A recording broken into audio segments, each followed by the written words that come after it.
पक्षीपुर jungler पहाड़ पछपटे गोटे बड़ स्कूल थिला जोठी जंगलर सबु पक्षी पढ़ुथिले। आरे बा एठी केते नरम नरम आउ स्वादिष्ट स्वादिष्ट पिला सबु जाउछंती। मते एमानकु देखि भोक बढ़ी गलानी। बाजू चिल स्कूल पाखरे ठिया हेई पिला मानकु देखुथिला। ताकु से पिला मानकु देखि खाइबाकु इच्छा हुए। मु कौन करिबी मते पिला मानकु खाइबाकु इच्छा हेउची। गोटे थर शिकार करिदेले मु एमानकु फ्रिज भितरे रखी सबु दिन गोटी गोटी करी खाइबी। सारे माने मो भाईर बाहाघर अछि। मते किछि दिन एबे छुट्टी रे रहिबाकु पड़िबो। मु गाँ को जीवी सेथि पाई तम मानकु किछि दिन भल से स्कूल को संभाळिबाकु पड़िबो। सार आपनकु चिंता करिबा किछि दरकार नाही। आपण आराम से जांतु। आमे स्कूल रो भल से ध्यान रखिबु। ए स्कूल जेमिति आपणकर ये सेमिति आमर। आमे बहुत भल भाबरे पिला मानकर ध्यान रखिबु। हाँ सार मीनू चढ़ई ठीक कहूची। आमे पिला मानकु मन देकी पाठ पढ़ेइबु। आपणकु अभियोग करिबार मौका दबुनी। एहा कही पेचा हेडमास्टर छुट्टी रे चली जाती। ए सबु बाजू चिल बसिकी देखुथिला। आरे बा मते एबे भल मौका मिली गला।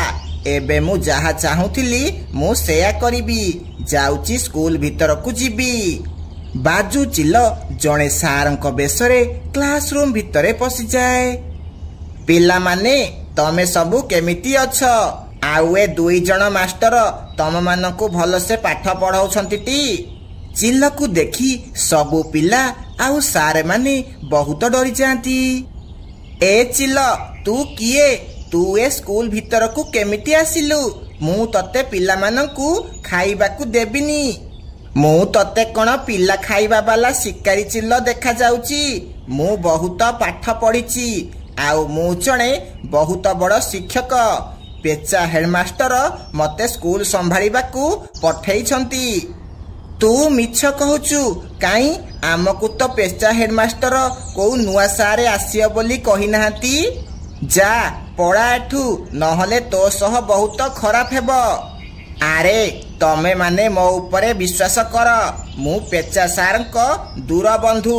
से मते पठेइछंती। जदि तमर विश्वास हेउनी ताहाले मु पेचा सारंकु फोन करूची।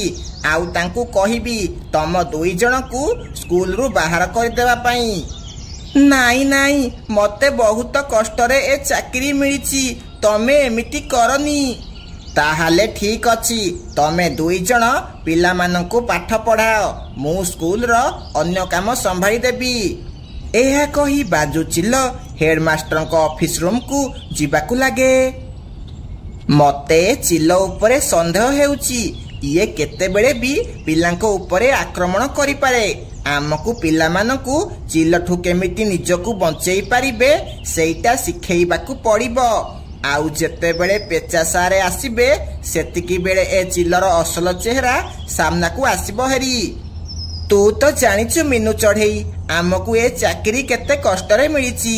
आमकु से चिल उपरे भरोसा करिबाकु पड़िबो।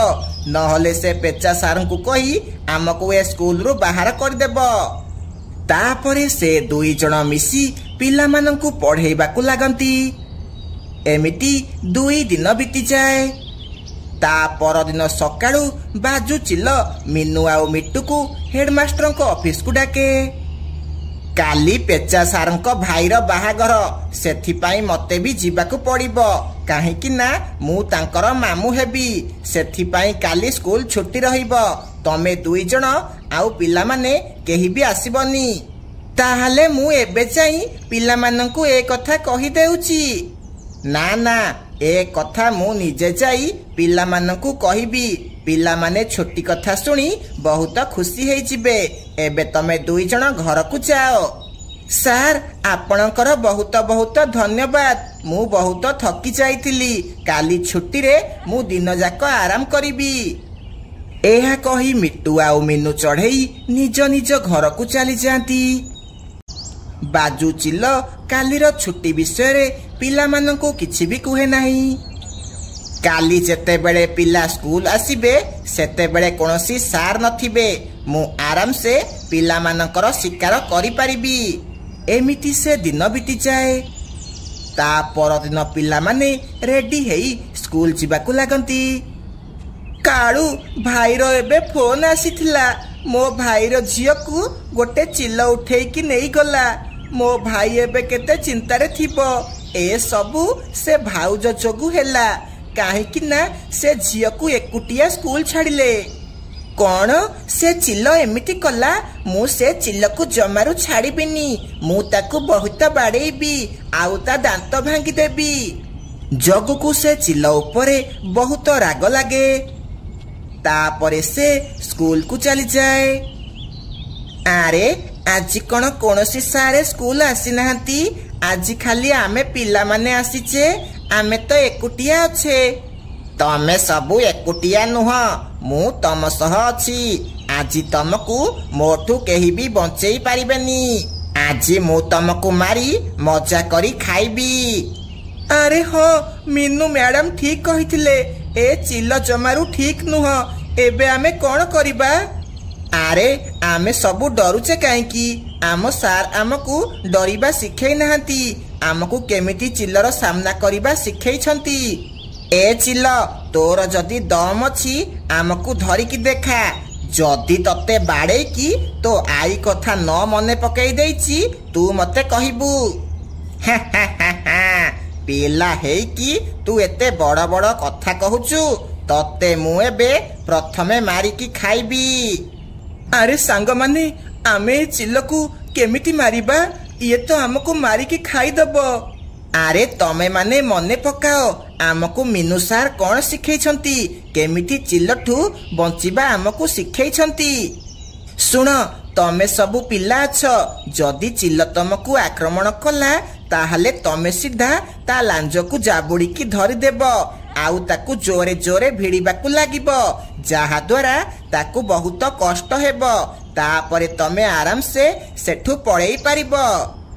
मीनू कहिथिबा कथा सबु पिलांकर मने पड़ी जाए। जगु न डरी बाजू चिल्ल पाखकू जाए आउ ता लांज धरी जोरे जोरे भिड़ीबाकू लागे। हे बोऊ मो लांज लो मो लांज छाड़ी दे कहूची मते बहुत कष्ट हेउची। जगु किंतु जोरे जोरे लांज भिड़ीबाकू लागे। सेतिकी बेले टिकी जाई गोटे बड़ रस्सी नेकी आसे आउ समस्ते मिसी बाजू चिल्लकू बांधी दियंती।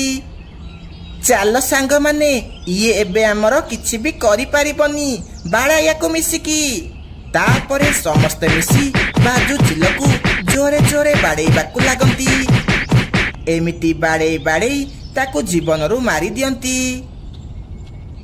माँ मते बेलून दरकार। मते बेलून आनिकी दियो। चाल आमे बाजार को जिबा। नाई पुओ मोर एबे काम अछि।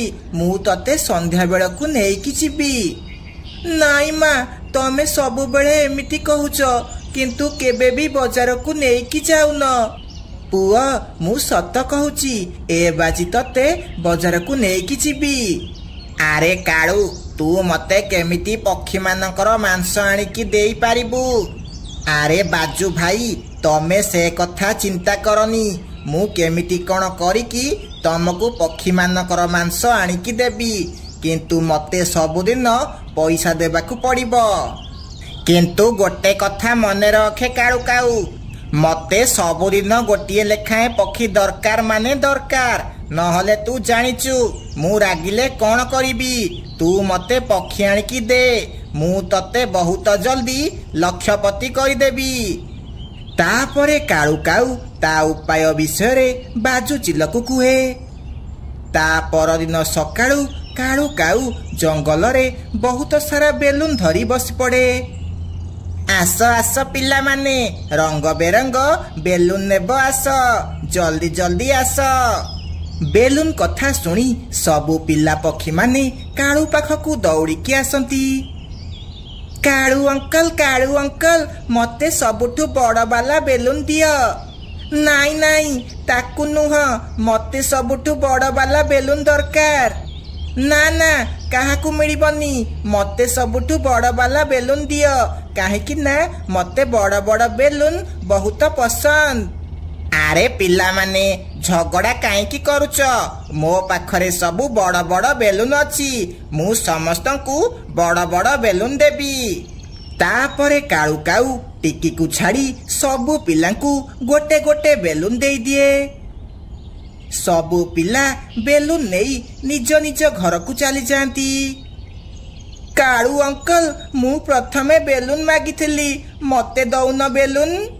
ହଁ ହଁ ପୁଅ, ତତେ ମୁଁ ସବୁଠୁ ବଡ଼ ବେଲୁନ ଦେବି, ସେଥିପାଇଁ ତତେ ପ୍ରଥମେ ଦେଲିନି। ଏହା କହି କାଳୁ କାଉ ଗୋଟେ ବେଲୁନରେ ପବନ ଭରି ତାକୁ ବଡ଼ କରିଦିଏ। ଆଉ ଟିକିକୁ ଧରି ସେ ବେଲୁନ ଭିତରେ ଭର୍ତ୍ତି କରିଦିଏ। ଇଏ କ'ଣ କାଳୁ ଅଙ୍କଲ, ମତେ ବାହାର କର, ମତେ ବେଲୁନ ଭିତରୁ ବାହାର କର। ଯା ପୁଅ ଯା, ତୁ ଏ ବାଜୁଚିଲ ପାଖକୁ ଯା, ଆଉ ତାର ଖାଦ୍ୟ ହେଇଯା। ଏହା କହି କାଳୁ କାଉ ବେଲୁନକୁ ଆକାଶରେ ଛାଡ଼ିଦିଏ। ବାଜୁଚିଲ ଗୋଟିଏ ବଡ଼ ଗଛ ଉପରେ ବସିଥିଲା। ସେ ପକ୍ଷୀମାନଙ୍କର ଅପେକ୍ଷା କରିଥିଲା। ସେତିକି ବେଳେ ଟିକି ବେଲୁନ ଭିତରେ ଉଡ଼ି ଉଡ଼ି ବାଜୁଚିଲ ପାଖରେ ପହଞ୍ଚେ। ଆରେ ବା, ମତେ ମୋର ଶିକାର ମିଳିଗଲା। ଏ କାଳୁ କାଉ ତ କମାଲ କରିଦେଲା। ଏବେ ମୁଁ ଏ ପିଲାପାରାକୁ ମଜା କରି ଖାଇବି। ହା ହା ହା। ଏହା କହି ବାଜୁଚିଲ ସେ ବେଲୁନକୁ ଫଟେଇ ଦିଏ, ଆଉ ଟିକିକୁ ବାହାର କରି ସେଇଠି ବସି ମଜା କରି ଖାଏ। ଆରେ ମାନୁ, ତୁ ଟିକିକୁ କୋଉଠି ଦେଖିଛୁ କି? ମୁଁ ତାକୁ ସକାଳୁ ଜଙ୍ଗଲ ସାରା ଖୋଜୁଛି, କିନ୍ତୁ ସେ ମିଳୁନି କୋଉଠି। ନାଇଁ ବଣ୍ଟି ଅଙ୍କଲ, ମୁଁ ତାକୁ ସକାଳେ କାଳୁ ଅଙ୍କଲଠୁ ବେଲୁନ କିଣୁଥିବାର ଦେଖିଥିଲି, ତାପରେ ମୁଁ ତାକୁ ଦେଖିନି। ଆରେ ତାହେଲେ ସେ କୁଆଡ଼େ ଗଲା? ମୁଁ ପୁରା ଜଙ୍ଗଲ ସାରା ଖୋଜିଲାଣି, କିନ୍ତୁ କୋଉଠି ସେ ମିଳୁନି। ତା ପରଦିନ ପୁଣି ଥରେ ପିଲା ପକ୍ଷୀମାନେ କାଳୁ ପାଖକୁ ବେଲୁନ କିଣିବାକୁ ଆସନ୍ତି। ତାପରେ ସବୁ ପିଲାମାନେ ବେଲୁନ ନେଇ ଯିବା ପରେ କାଳୁ ବୁଲବୁଲର ପୁଅକୁ ବି ବେଲୁନ ଭିତରେ ଭର୍ତ୍ତି କରିଦିଏ, ଆଉ ତାକୁ ଆକାଶରେ ଛାଡ଼ିଦିଏ। ଆରେ ବା, ଆଉ ଗୋଟେ ପକ୍ଷୀର ମାଂସ ଆସିଗଲା, ଯାଉଛି ମଜା କରି ଖାଇବି। ଏହା କହି ବାଜୁଚିଲ ବୁଲବୁଲର ପୁଅକୁ ବି ମାରି ମଜା କରି ଖାଇଦିଏ। କାଳୁ କାଉ ଏମିତି ସବୁଦିନ ଛୋଟ ପକ୍ଷୀମାନଙ୍କୁ ବେଲୁନରେ ପୂରେଇ ବାଜୁଚିଲକୁ ଖାଇବାକୁ ଦଉଥିଲା। ଆମ ପିଲାମାନେ ସବୁ କୁଆଡ଼େ ଗଲେ? ଜଙ୍ଗଲର ଏତେ ସାରା ପିଲା ପକ୍ଷୀ କୁଆଡ଼େ ଗାୟବ ହେଇଗଲେ, କିନ୍ତୁ କେହି କିଛି ବି ଜାଣିନାହାନ୍ତି। ହଁ ମିନୁ, ମତେ ବହୁତ ଚିନ୍ତା ହେଲାଣି। ସେତିକି ବେଳେ ବୁଲବୁଲ ସେଠାକୁ ଆସେ। ଆରେ ଆମ ପିଲାମାନଙ୍କୁ ସେ ବାଜୁଚିଲ ମାରିକି ଖାଇ ଦଉଛି। କିଏ ଗୋଟେ ବାଜୁଚିଲର ସାହାଯ୍ୟ କରୁଛି, କିଏ ଗୋଟେ ପିଲାମାନଙ୍କୁ ବେଲୁନ ଭିତରେ ଭର୍ତ୍ତି କରି ବାଜୁଚିଲ ପାଖକୁ ପହଞ୍ଚଉଛି। ୟାର ମାନେ ସେ କାଳୁ କାଉ ଏମିତି କରୁଛି। ସେ କାଳୁ କାଉ ଆମ ଜଙ୍ଗଲରେ ବେଲୁନ ବିକୁଛି। ସେ ଆମ ପିଲାମାନଙ୍କୁ ବେଲୁନ ଭିତରେ ଭର୍ତ୍ତି କରି ବାଜୁଚିଲ ପାଖରେ ପହଞ୍ଚଉଛି। ହଁ ମିଟୁ ଭାଇ, ଯୋଉ ଦିନଠୁ କାଳୁ କାଉ ବେଲୁନ ବିକୁଛି, ସେଇ ଦିନଠୁ ଆମ ପିଲାମାନେ କୁଆଡ଼େ ଗାୟବ ହେଉଛନ୍ତି। ଇଏ ଦେଖ ମିଟୁ ଭାଇ, ସେ ବେଲୁନ ଭିତରେ ତମ ପୁଅ ବିଟୁ ଅଛି। ଆରେ ହଁ, ସେଥିରେ ତମ ପୁଅ ଅଛି। ତାପରେ ମିଟୁ ସେ ବେଲୁନକୁ ଧରିବା ପାଇଁ ଜୋରେ ଉଡ଼ିକି ଯାଏ, ଆଉ ତାକୁ ଧରି ସେ ବେଲୁନକୁ ଫୁଟେଇ ଦିଏ। ବାପା ବାପା, ସେ କାଳୁ ଅଙ୍କଲ ଜମାରୁ ଭଲ ନୁହଁ। ସେ ମତେ ଧରି ବେଲୁନ ଭିତରେ ଭର୍ତ୍ତି କରିଦେଲେ, ଆଉ ଉଡ଼େଇ ଦେଲେ। ମୁଁ ସେ କାଳୁ କାଉକୁ ଛାଡ଼ିବି ନାହିଁ। ସେ ଏମିତି ଆମ ପିଲାମାନଙ୍କୁ ବେଲୁନରେ ଭର୍ତ୍ତି କରି ବାଜୁଚିଲ ପାଖକୁ ପଠଉଛି। ସମସ୍ତେ ସତ କଥା ଜାଣିବା ପରେ କାଳୁ କାଉ ପାଖକୁ ଯିବାକୁ ଲାଗନ୍ତି। ଆରେ ବା, ଆଜି କ'ଣ ବଡ଼ ପକ୍ଷୀମାନେ ବି ମୋ ବେଲୁନ କିଣିବାକୁ ଆସନ୍ ନା କ'ଣ? ବାସ୍ ଚୁପ୍ କର କାଳୁ କାଉ, ତୋର ଆଉ ନାଟକ କରିବା ଦରକାର ନାହିଁ। ଆମେ ଜାଣିଗଲୁଣି ତୁ ବେଲୁନ ଭିତରେ ଆମ ପିଲାମାନଙ୍କୁ ବନ୍ଦ କରି ବାଜୁଚିଲକୁ ଖାଇବା ପାଇଁ ପଠଉଛୁ। ହଁ, ମୋ ପୁଅ ଆଜି ମରୁ ମରୁ ବଞ୍ଚିଛି। ମୁଁ ତ କହୁଛି ଏ କାଳୁ କାଉକୁ ଜୀବନରୁ ମାରି ଦିଅ, ଇଏ ମୋ ପୁଅକୁ ବି ମାରିଛି। ଏହା ଶୁଣି କାଳୁ କାଉ ବହୁତ ଡରିଯାଏ। ମତେ କ୍ଷମା କରିଦିଅ, ମତେ ଯିବାକୁ ଦିଅ, ମତେ ଛାଡ଼ି ଦିଅ। ନାଇଁ କାଳୁ କାଉ, ତତେ ଆମେ ଦଣ୍ଡ ଦବୁ ମାନେ ଦବୁ। ତାପରେ ମିଟୁ ଗୋଟେ ବଡ଼ ବେଲୁନ ଫୁଲେଇବାକୁ ଲାଗେ। ତାପରେ ସବୁ ପକ୍ଷୀ ମିଶି କାଳୁ କାଉକୁ ସେ ବେଲୁନ ଭିତରେ ଭର୍ତ୍ତି କରିଦିଅନ୍ତି, ଆଉ ତାକୁ ବି ସେମିତି ଆକାଶରେ ଉଡ଼େଇ ଦିଅନ୍ତି। ଉଡ଼ି ଉଡ଼ି କାଳୁ କାଉ ବାଜୁଚିଲ ପାଖରେ ପହଞ୍ଚିଯାଏ। ଆରେ କାଳୁ କାଉ ତୁ? ବାଜୁଚିଲ, ମତେ ବାହାର କର, ମତେ ବାହାର କର। ସବୁ ପକ୍ଷୀ ଆମ ବିଷୟରେ ଜାଣିଗଲେ, ସେଥିପାଇଁ ସେମାନେ ମୋ ସହ ଏମିତି କଲେ। କ'ଣ ପକ୍ଷୀମାନେ ସବୁ ଜାଣିଗଲେ? ତାହେଲେ ଏବେ ମତେ ଆଉ ପକ୍ଷୀ ମାଂସ ଖାଇବାକୁ ମିଳିବନି। ଆଜି ମତେ ବହୁତ ଜୋରେ ଭୋକ ଲାଗୁଛି, ଆଜି ମୁଁ ତତେ ଖାଇବି। ତାପରେ ବାଜୁଚିଲ ସେ ବେଲୁନକୁ ଫୁଟେଇ ଦିଏ, ଆଉ କାଳୁ କାଉକୁ ମାରି ତାକୁ ଖାଇବାକୁ ଲାଗେ। ଏମିତି କାଳୁ କାଉକୁ ତା ଭୁଲର ଫଳ ମିଳିଯାଏ।